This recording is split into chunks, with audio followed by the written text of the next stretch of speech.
আমরা এখন আছি দেড়ে গ্রাম অর্থাৎ শ্রী শ্রী ঠাকুর রামকৃষ্ণের পিতা ক্ষুদিরাম চট্টোপাধ্যায়ের আদি বাড়িতে। এখানেই তিনি তার সন্তানদের নিয়ে বসবাস করতেন। তখনও শ্রী শ্রী ঠাকুরের জন্ম হয়নি।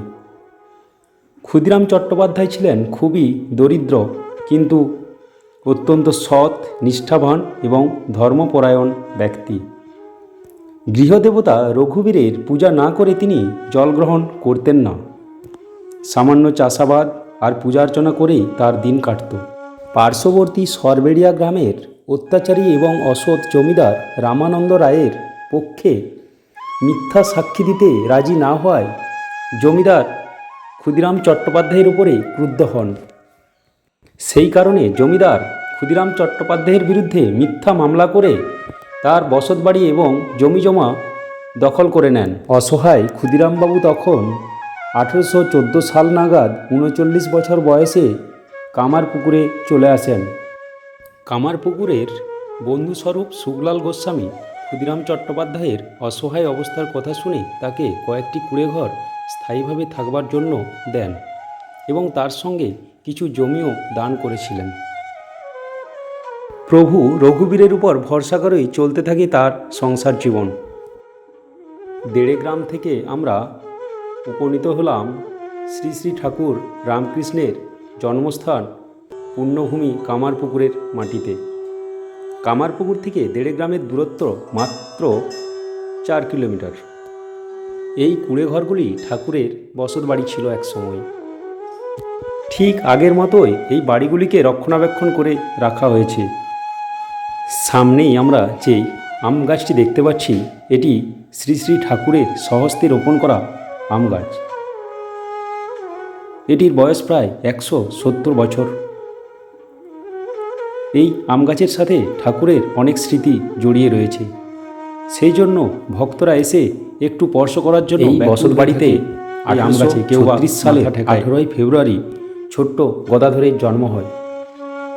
গদাধরের যেই স্থানে জন্ম হয় সেখানে তখন একটি ঢেকিশাল ছিল। সেই ঢেকিশালের উপরে গড়ে তোলা হয়েছে শ্রী শ্রী ঠাকুরের মন্দির। গদাধরের শৈশবের বেশিরভাগ সময়টা কেটেছে এই কামারপুকুরের মাটিতে। ছোটবেলা থেকেই গদাধর বিভিন্ন ঘটনার মধ্য দিয়ে আধ্যাত্মিক চেতনাকে অনুভব করতে পারত। সবসময় তিনি আধ্যাত্মিক অনুশীলনে নিমগ্ন থাকতেন। কখনো বা শ্মশানে গিয়ে ধ্যান করতেন। পুঁথিগত বিদ্যা একদম তার ভালো লাগতো না।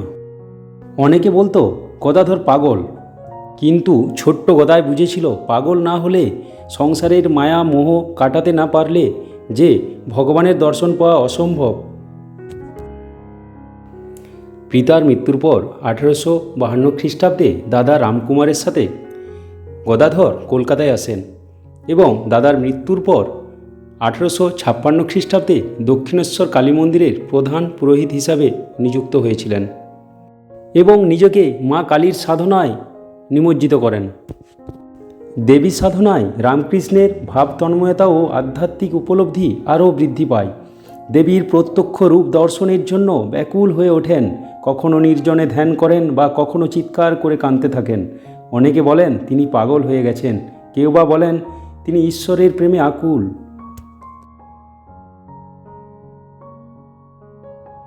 আমরা এবার এসে পৌঁছালাম শ্রী শ্রী মায়ের পবিত্র জন্মস্থানে।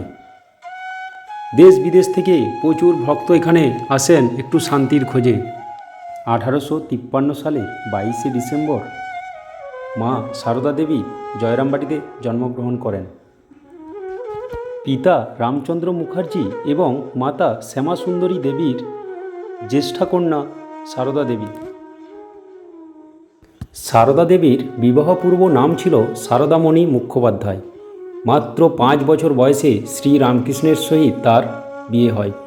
তবে কৈশোরের উপান্তে উপনীত হওয়ার পূর্বে তিনি স্বামীর সঙ্গে মিলিত হওয়ার সুযোগ পাননি।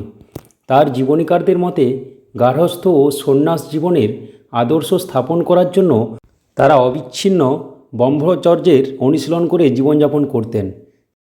ঠাকুর শ্রী রামকৃষ্ণের মৃত্যুর পর অবশিষ্ট জীবন সারদা দেবী অতিবাহিত করেন জয়রামবাটি ও কলকাতার উদ্বোধন ভবনে।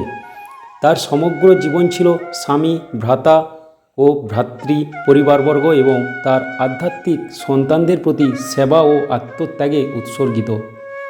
শ্রীরামকৃষ্ণের শিষ্যগণ তাকে আপন জননীর আসনে বসাতেন। গুরুর প্রয়াণের পর উপদেশ ও উৎসাহ লাভের আশায় ছুটে আসতেন তার কাছে।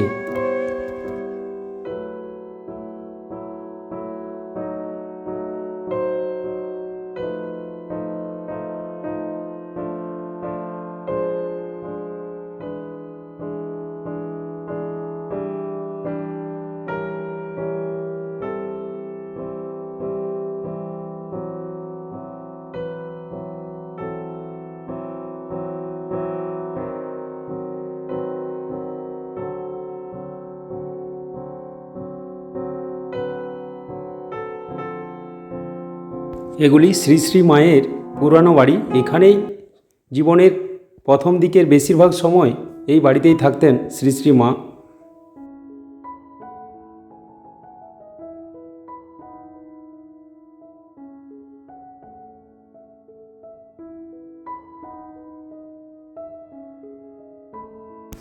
মৃত্যুর পূর্বে শ্রী শ্রী মা তার এক শিষ্যাকে উপদেশ দেন, যদি শান্তি চাও মা, কারো দোষ দেখো না, দোষ দেখবে নিজের। জগৎকে আপন করে নিতে শেখো, কেউ পর নয়, জগৎ তোমার। মনে করা হয় এই উপদেশটি বিশ্বের উদ্দেশ্যে মায়ের শেষ বার্তা। 1920 সালের 20 জুলাই কলকাতার উদ্বোধন ভবনে তার মহাপ্রয়াণ ঘটে।